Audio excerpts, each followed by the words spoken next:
Sujata kitchen and health tips या YouTube चॅनलवर सर्व मैत्रिणींचे स्वागत आहे. व्हिडिओला सुरुवात करूयात. सध्या नवरात्रीचा उत्सव मोठ्या उत्साहात साजरा केला जात आहे. हिंदू धर्मात नवरात्रीचे 9 दिवस अत्यंत पवित्र मानले जातात. तसेच या 9 दिवसांमध्ये लोक उपवास करतात, दुर्गा देवीची पूजा करतात. तर काही लोकांचे उपवास खूप कडक असतात.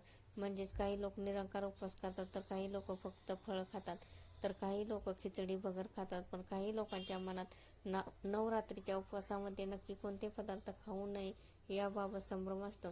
कारण नवरात्रीचे उपवास हे फार कडक उपवास असतात. मसाले. नवरात्रीच्या दिवसांमध्ये तुम्ही जर उपवास करत असाल तर काही मसाले आहेत जे तुम्ही खाणे टाळले पाहिजे. किंवा तुम्ही खिचडी भगर करत असाल तर त्यामध्ये या मसाल्यांचा वापर चुकूनही करू नका. यामध्ये हळद आणि गरम मसाले यांचा समावेश आहे.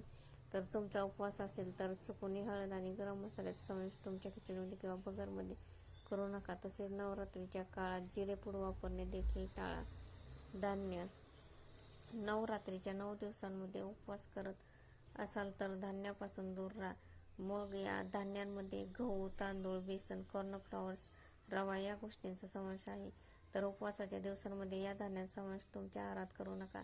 तसेच नाचणी, बाजरीचे किंवा ज्वारीच्या पिठाचा देखील समावेश तुमच्या आहारात करू नका. भाज्या. नवरात्रीमध्ये तुम्ही उपवास करत असाल तर भाज्यांचा समावेश तुमच्या आहारात करणे टाळावे.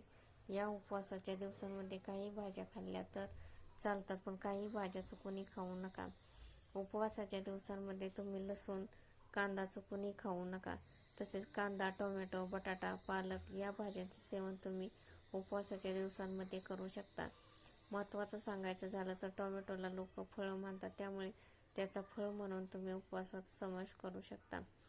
मांसाहारी पदार्थ आणि दारू. नवरात्रीच्या उपवासामध्ये मांसाहारी पदार्थ, अंडी या पदार्थांचे चुकूनही सेवन करू नका. असे पदार्थ खाणे पूर्णपणे टाळावे. तसेच दारूचे सेवन देखील करू नये, कारण नवरात्रीच्या दिवसांमध्ये अशा गोष्टींचे सेवन करणे म्हणजे पाप मानलं जातं. त्यामुळे अशा गोष्टींचे सेवन करू नका. मीठ. नवरात्रीच्या उपवासाच्या दिवसांमध्ये पांढऱ्या मिठाचा वापर करू नका. पांढऱ्या मिठाऐवजी तुम्ही काळ्या मिठाचा वापर करू शकता. काळ्या मिठामध्ये सोडियमचे प्रमाण कमी असते, जे उच्च रक्तदाब असलेल्या लोकांसाठी खूप फायदेशीर ठरते. त्यामुळे नवरात्रीच्या दिवसांमध्ये जर तुम्ही उपवास करत असाल तर काळ्या मिठाचे सेवन करा.